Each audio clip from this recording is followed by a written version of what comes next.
Hello, and welcome to a new edition of our podcast, Careers 360 by Hipo.ro.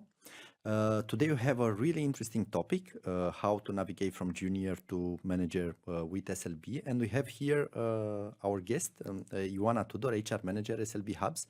Hi, Ioana. Hi, Dragos. Thanks for having me. Thank you for joining. So we'll be starting with an introduction. If you can tell us a few things about yourself and a few things about your career path up to now. All right, so we'll jump right in. Okay, so let's see about myself. I was born and raised in Bucharest, and I graduated from the University of Bucharest in political science.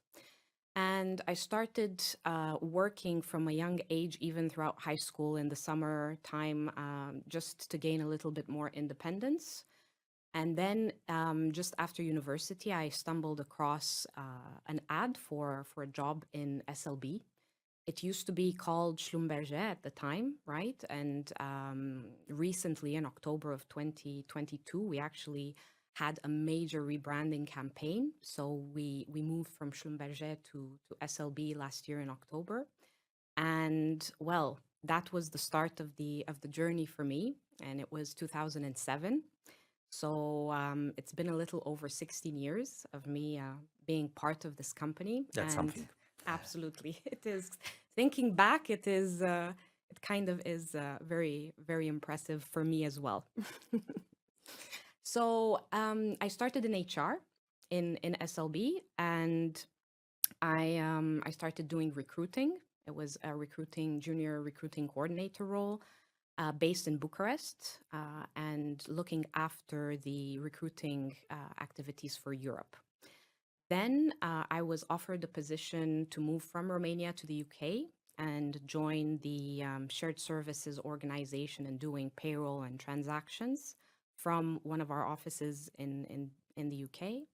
And then from there, I moved to Norway to support one of our technology centers, also in HR.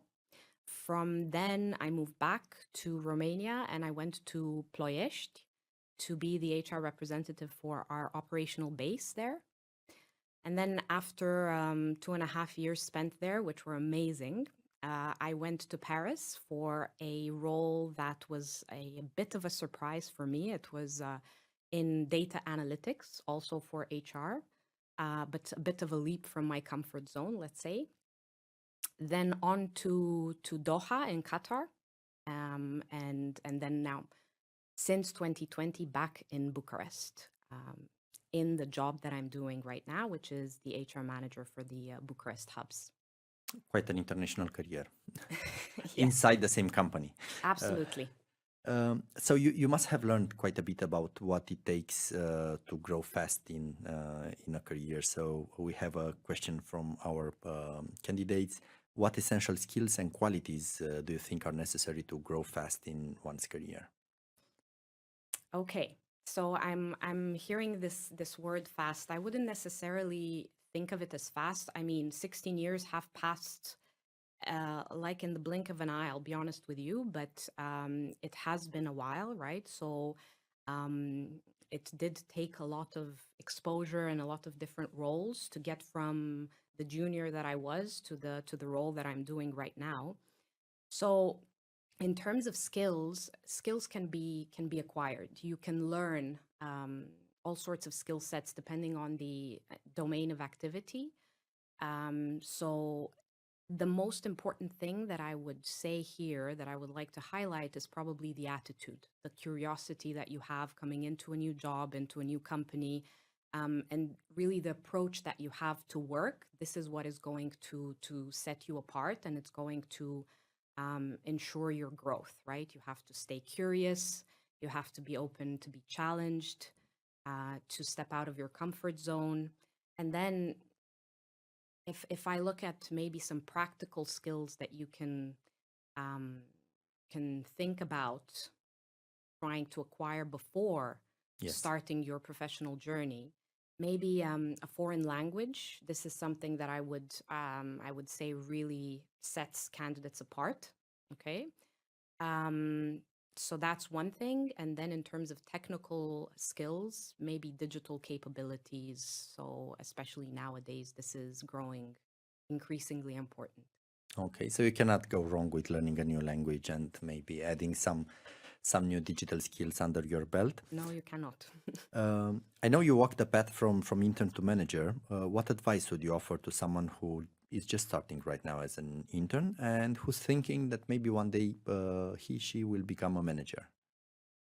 Okay, so that's an interesting question. I think it's important to be patient. So building on what you were asking before about the skills, and I mentioned the attitude and the approach. I think this is Yes. extremely important, right?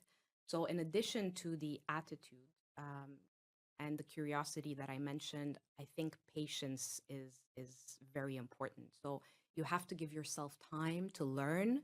You have to listen. You have to kind of get your bearings in the new organization and the new environment where you land in. Okay, so take the time to give yourself the opportunity to grow and to develop and yeah, ask questions, come up with solutions, try to think about the way that you would be handling different situations that you're confronted with, and look to those around you who can help.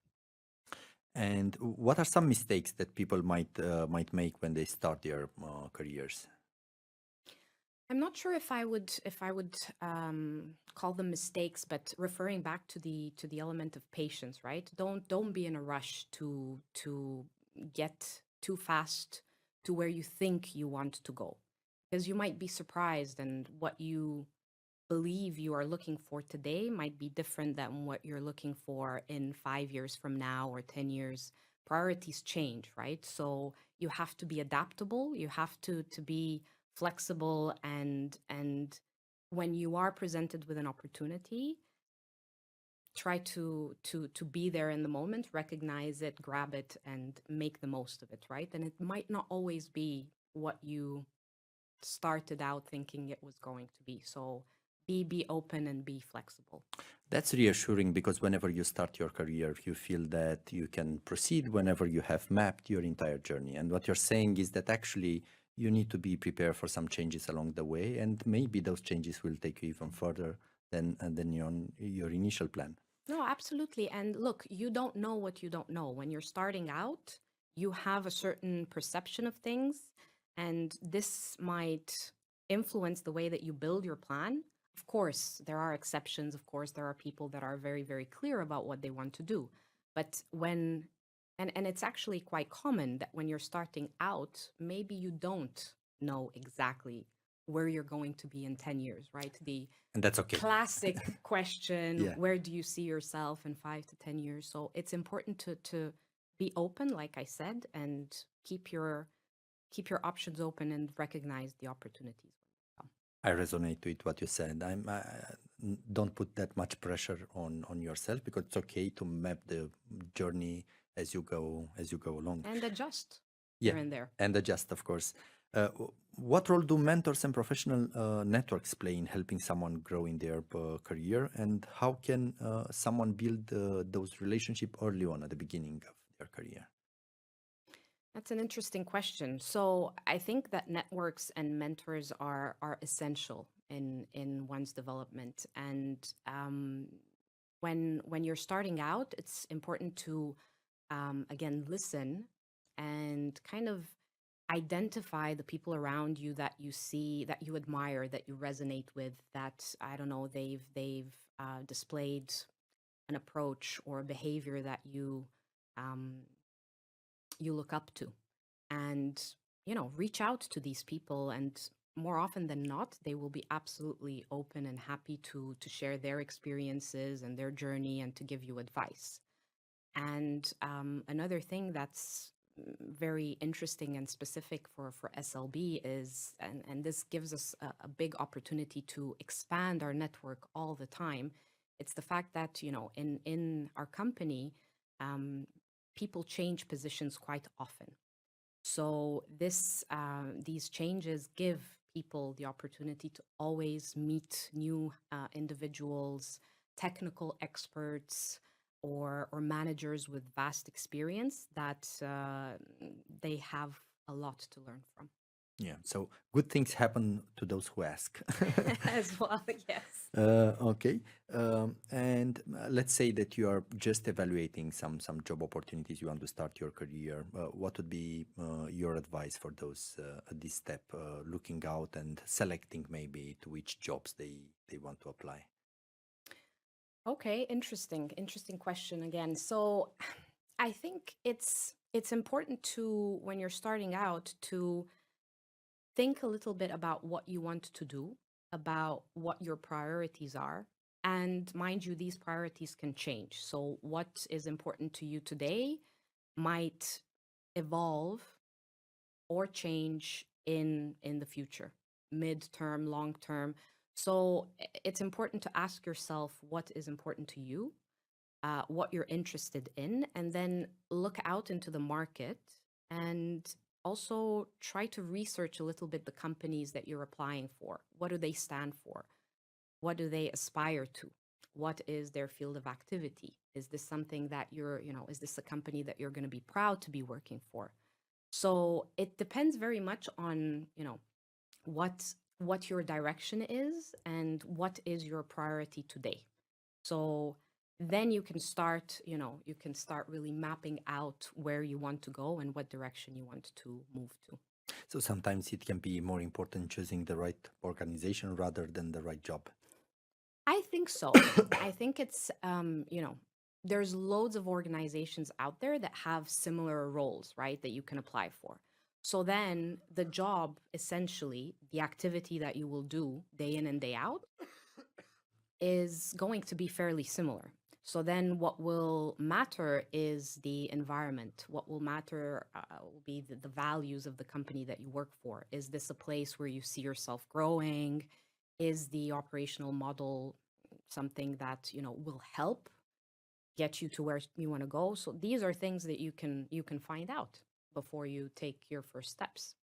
Some of our listeners might be just moving from a contributor position to a managerial position. And one question we get a lot is how did you transition from being a peer to being a manager of people who were formerly your peers? Okay. Right. Well, it wasn't overnight. Okay, so it took a while to get to this point. But there are, especially in SLB, because this is what I know, so I'll tell you about what I know. We have very, very robust training programs for fresh outs, recent graduates, and then into, if you want to develop into a technical role or into a managerial role, there's always support and there's always training to help you, navigate these new aspects of your day-to-day job. So I think the training element is extremely important. Um, Now, being a manager is not necessarily the same thing as being a leader. So this is, maybe that's a story for a different time. But yeah, it's not overnight. So especially in SLB, it's something that you build. Okay. Well, what you have achieved is quite impressive in terms of career journey and the position you're currently on, you are on. And people are wondering, okay, what are some strategies that you use to keep yourself organized and efficient at your work? Okay. Well, look, I had a lot of opportunities. Remember, I was telling you a little earlier that you have to be open to these things, and even when it's something that is surprising to you, um, maybe take that leap of faith and trust that the organization that you work for has your best interest at heart, and the organization wants to develop you and train you for something in the future. So, having said that, in terms of what I do to keep efficient, well, it's a work in progress, has been and will continue to be that. I think it's important to work on your basics, go back to basics, and fix that so that it's working fine. And then when it comes to deadlines and priorities, it's very, very important to I think, ask and clarify with your stakeholders what is burning, what do we need to do today. I mean, in HR, of course, you have the essentials, right? You need to make sure your people are paid. You need to make sure that their well-being is looked after. So there are the basics that I was talking about. But then, situations arise. The world is moving very fast, so you have to be, ready for the unknown sometimes, and be open to that, and not let it derail your whole day. But you have to clarify what is important and what a priority is. I think this is. That's a good point. All the time check with your manager or maybe with your internal client exactly what's expected so you can juggle with day-to-day tasks. Yeah, align and manage expectations, right? I think sometimes it's Yes, it's just a yes. matter of doing that. Yeah. Mm. Um, what are some of the most important lessons you have learned as a manager, and how have they impacted your leadership style? Because you've traveled across the world, you've met different managerial styles, different managers, different leadership styles, and I'm curious, what did you extract from them? Well, I think you put it very accurately in the question, because you mentioned the word different. Yes. Well, people are very different, and so they have, as an employee or as a team member, they have a different behavior than other team members.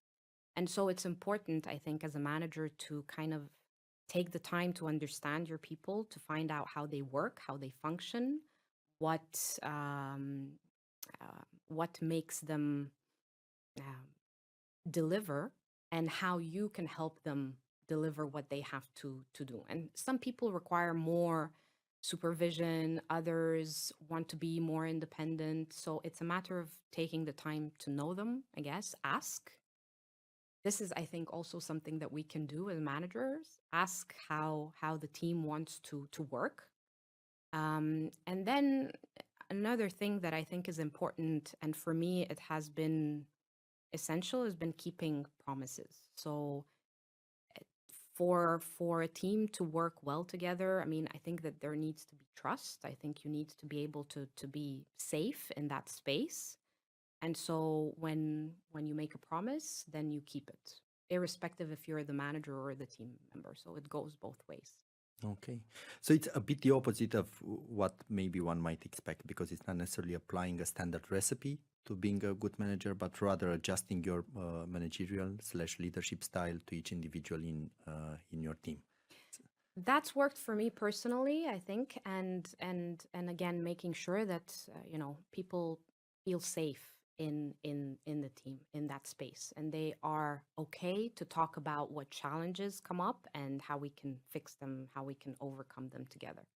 Okay. And for those of us listening who would like to join either your team or SLB in general, how can make themselves stand out during the selection process? What would them uh, make m- maybe get an extra chance, let's say, in getting the job? All right. Well, I mean, everybody's welcome, right? I think SLB is awesome. This is why I've been there for 16 years. What people can do to stand out in an interview with us is probably the same that they can do for other companies that they apply to, and that's, be prepared, do your research, find out what you can before the interview, about the company that you're applying for, that you're going to be interviewing with. I think this is very important, and it will show that you are interested, that you are present, that it's not just you ticking the box. So I think it's important to be prepared and to research, what does the company stand for? What does it do? Where does it operate? So general things. You don't need to be, you don't need to have a PhD in the subject, but it's important to be prepared. And then I think, again, the attitude is extremely important. The approach is extremely important. So I think these are the elements that would stand out. It's not necessarily a vast experience, because we hire a lot of fresh outs, a lot of people who are just starting out in their careers. I mentioned that we have a very, very strong training program for juniors and fresh outs.